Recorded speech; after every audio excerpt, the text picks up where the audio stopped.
Bon, ici on a peut-être une des vidéos les plus difficiles à comprendre et à enseigner. C'est ce qu'on va voir avec le produit scalaire. Alors, qu'est-ce que le produit scalaire? Le produit scalaire, une des choses qui fait que c'est difficile à enseigner, c'est que c'est rare. C'est rare qu'on s'en sert. C'est surtout en physique qu'on s'en sert. OK? Alors, les élèves qui ne sont pas en physique, ne soyez pas trop perturbés si vous n'êtes pas en physique. Euh, je vais essayer de vous l'expliquer de mon mieux quand même. Puis on va voir à la fin de la vidéo s'il y a des survivants. OK? Imaginez qu'il y a quelqu'un ici qui veut déplacer un gros bloc. Un bloc qui est très pesant ici. Un bloc avec toutes vos fautes. Alors, des fois, on en a fait des fautes. Bon, je fais un peu de poésie, là, mais imaginez que c'est un bloc qui est pesant. Et là, vous vous mettez à tirer, vous mettez une corde après ça, et vous tirez. Évidemment, par terre, il y a du gazon ou il y a le sol. Tiens, on va imaginer que c'est du gazon par terre. Le bloc, lui, il va avancer sur le gazon. Il va faire un vecteur déplacement. Tiens, on va mettre un D avec une flèche. Parce que le déplacement, c'est un vecteur. Le bloc, il se déplace sur le gazon. Mais vous, vous êtes grand et au lieu de pousser vers directement sur le sol, vous poussez un peu vers le haut. Hein? C'est normal. Parce que, parce que vous êtes grand. Tiens. Imaginez que ça, c'est une corde. Puis vous êtes ici. Et vous prenez la corde dans votre main et vous tirez la corde. Donc, il y a un angle ici de 30 degrés avec votre corde et le déplacement que fait le bloc. Imaginez un instant que vous faites une force de 2000 newtons et que le bloc se déplace de 500 mètres. OK? Donc, la force, je pourrais dire que la norme de mon vecteur force, alors une flèche ici, elle est de 2000 newtons, et la norme de votre vecteur déplacement, elle est de 500 mètres. Il y a une formule en physique qui sert à calculer le travail que tu as fait en poussant le bloc. Le travail, c'est la lettre W, comme ça. C'est égal à la force, comme ça, multiplié par le déplacement. En général, un élève pourrait donc penser qu'il a fait 2000 newtons multiplié par 500 mètres, ce qui va donner 1 million de joules. Alors, je vais juste vérifier avec ma calculatrice si 2000 fois 500, ça donne bien 1 million. Évidemment, ça donne 1 million. Alors, quelqu'un pourrait dire, hey, moi, j'ai fait un travail de 1000 joules, parce que j'ai déplacé sur 500 mètres avec une force de 200 newtons. Alors, j'ai vraiment dépensé beaucoup d'énergie pour déplacer le bloc. OK. Voilà où j'arrive avec mon problème particulier, le produit scalaire. Pensez-vous que c'est toute la force qui sert ou qui contribue au déplacement? La réponse, malheureusement, va être non. C'est pas vrai que les 2000 newtons y ont servi. Tiens, je vais prendre le gros crayon rouge. La force, on pourrait la diviser en deux parties. Il y a une partie comme ça, puis je pense que je vais effacer mon bonhomme pour être certain d'avoir toute votre concentration. Il y a une partie qui pousse vers la droite et il y a une partie qui pousse vers le haut, comme ça. Vous aurez compris que je parle des composantes. Ici, on a une composante verticale. Et ici, on a une composante horizontale.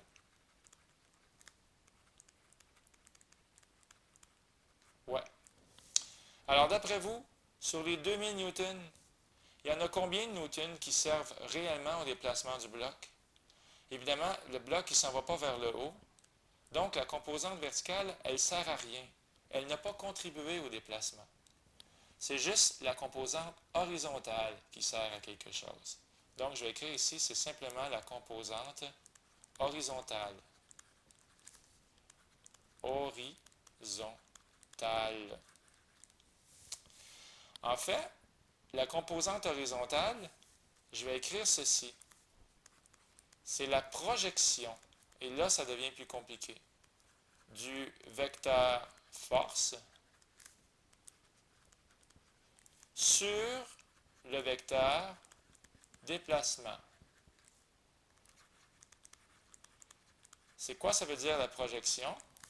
Ça veut dire que le vecteur force qui est ici, c'est simplement la partie qui est là, qui va m'intéresser. Et cette partie qui est là, elle est où? Elle est collée sur le vecteur en vert, déplacement. OK? Alors, la projection du vecteur force sur le vecteur déplacement, ça veut dire la partie de la force qui est ici, mais qui est collée sur le vecteur déplacement. Dans mon dessin, on voit que c'est la composante, oups, j'allais souligner le mauvais, c'est la composante horizontale. C'est cette partie-là qui m'intéresse. Alors ici, il faut dessiner la projection. Tiens, on va écrire ça. La projection du vecteur force sur le vecteur déplacement. J'écris la même chose dans le fond. Pourquoi on dessine le vecteur force sur le vecteur déplacement? Parce que c'est juste la partie horizontale qui sert à déplacer. N'allez pas me faire croire que c'est en poussant vers le haut que vous avez déplacé votre bloc vers la droite. La composante verticale ne sert à rien. Alors, comment qu'on va faire pour trouver la grandeur de cette flèche-là, la grandeur de la projection?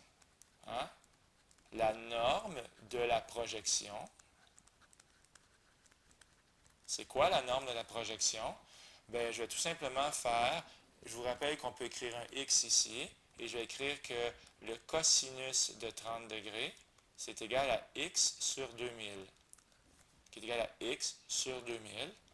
Et donc, je vais pouvoir dire que la norme de la projection, que la longueur de cette flèche-là, x est égal à 2000 fois le cos de 30, ce qui va donner environ, on va demander ça à notre calculatrice, 2000 fois le cos de 30 degrés, 1732 newtons.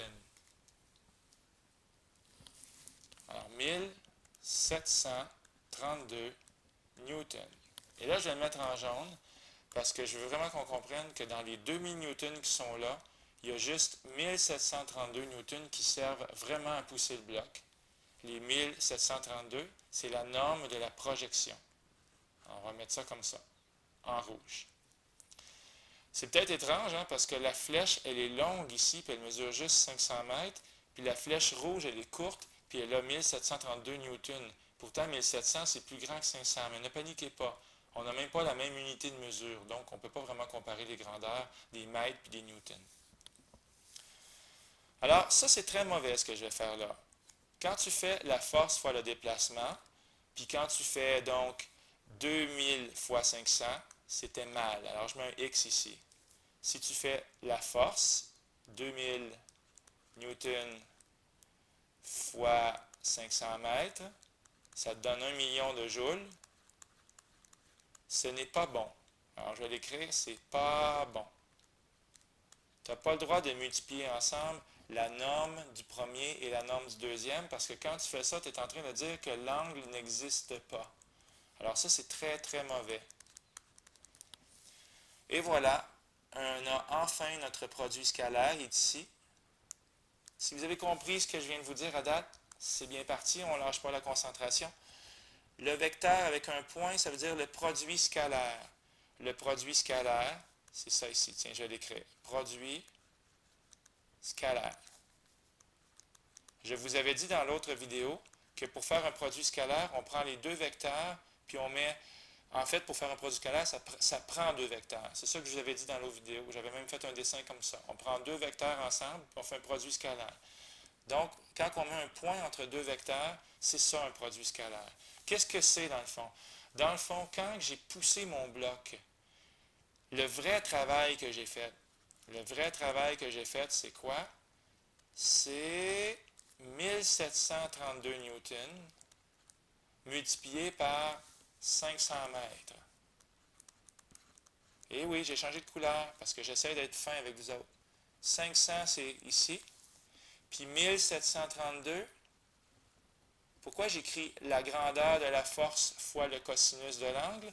Parce que c'est exactement ce que je viens de faire ici. La grandeur de la force fois le cosinus de l'angle. Alors, ce que je mets en bleu ici, c'est le 1732. La grandeur de la force fois le cosinus de l'angle. Vous auriez pu écrire aussi ceci. 2000 newtons fois le cosinus de 30 degrés. Voilà. Je ne peux pas vous l'expliquer mieux que ça, je pense. Et là, ça va donner ceci.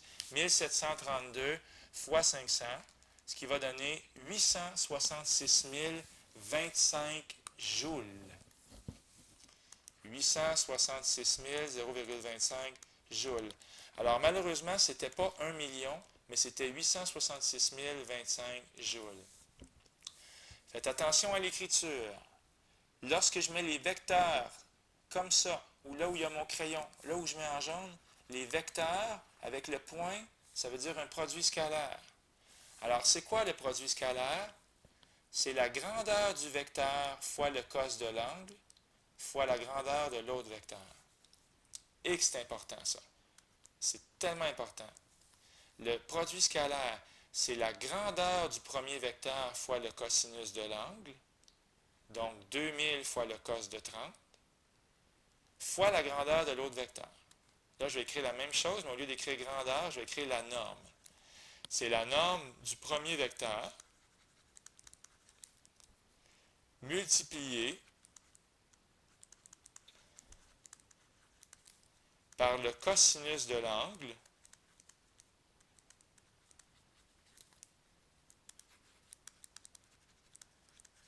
entre les vecteurs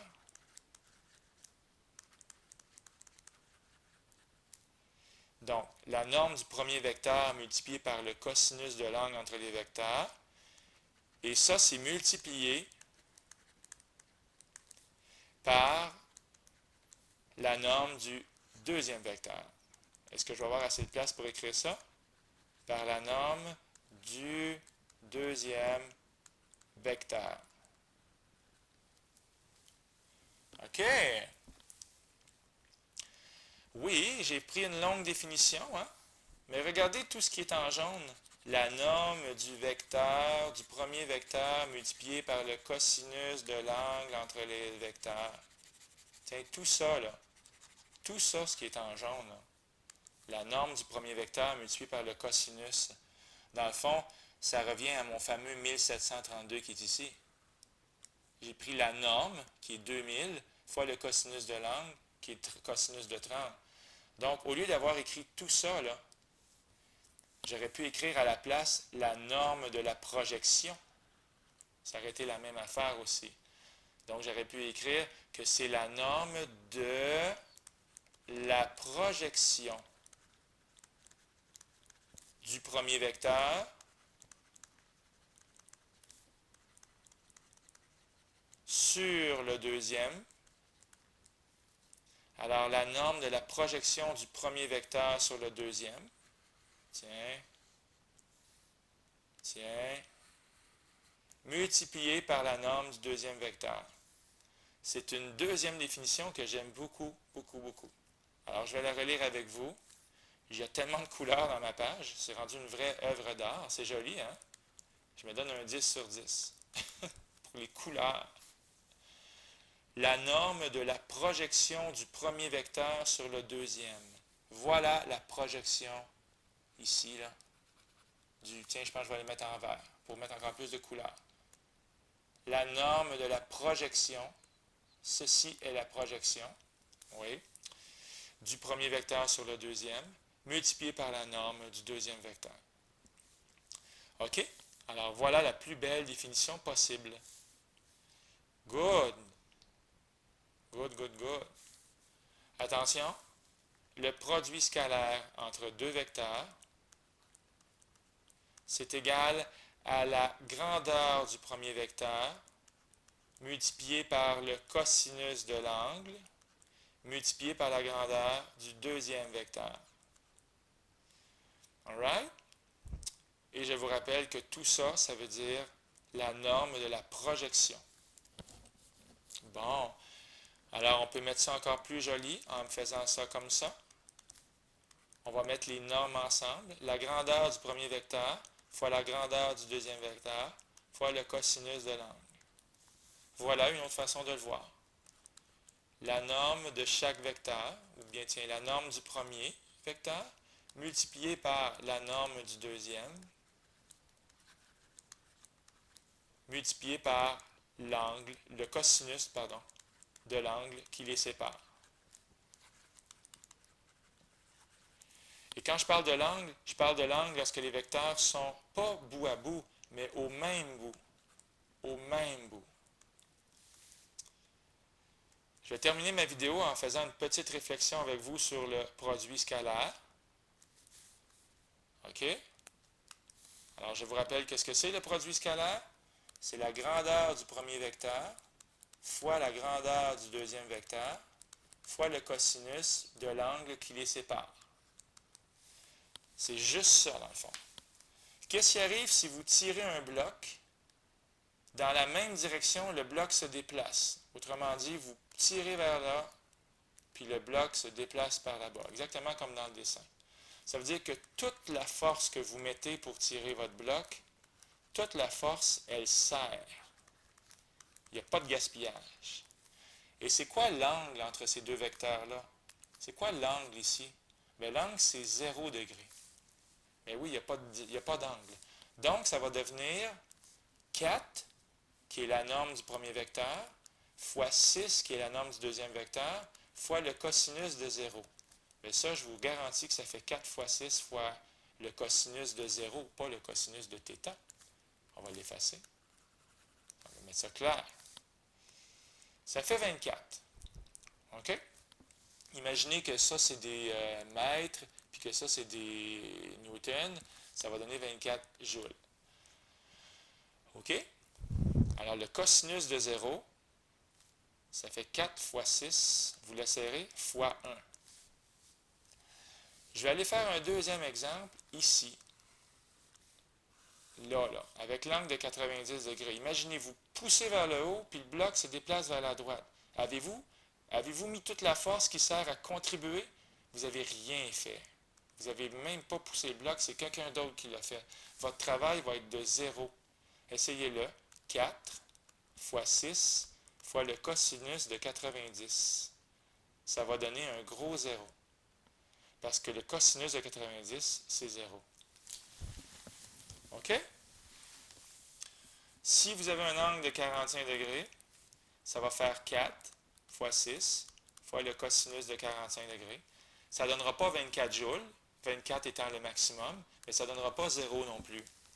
Alors 4 fois 6 fois le cosinus de 45 degrés, ça donne 16,97 joules. Pas 19, mais 16,97 joules. Finalement, vous tirez par là, puis le bloc se déplace de l'autre côté. Eh boy, non seulement vous n'avez pas contribué, mais vous avez nui au déplacement. Vous avez fait un travail négatif. La calculatrice, ça va vous le dire, hein? Cos de 180 degrés. Ça fait 4 fois 6 fois moins 1. Ça fait moins 24. Vous avez nui au déplacement. Ça veut dire que c'est quelqu'un d'autre qui l'a poussé. Attention, on termine la vidéo. L'angle θ est toujours l'angle situé entre les vecteurs, mais les vecteurs sont au même bout.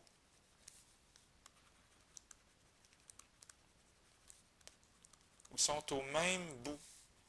Ici, ils sont au même bout. À chaque fois. À chaque fois. OK? Même ici, ils sont au même bout parce qu'on pourrait mettre lui là-bas, là, le 6. Puis ça fait un angle de 180 degrés. Alors, j'espère que j'ai rendu ça plus facile possible. Ça vaut la peine d'être écouté plusieurs fois. Hein? Lâchez pas la gang.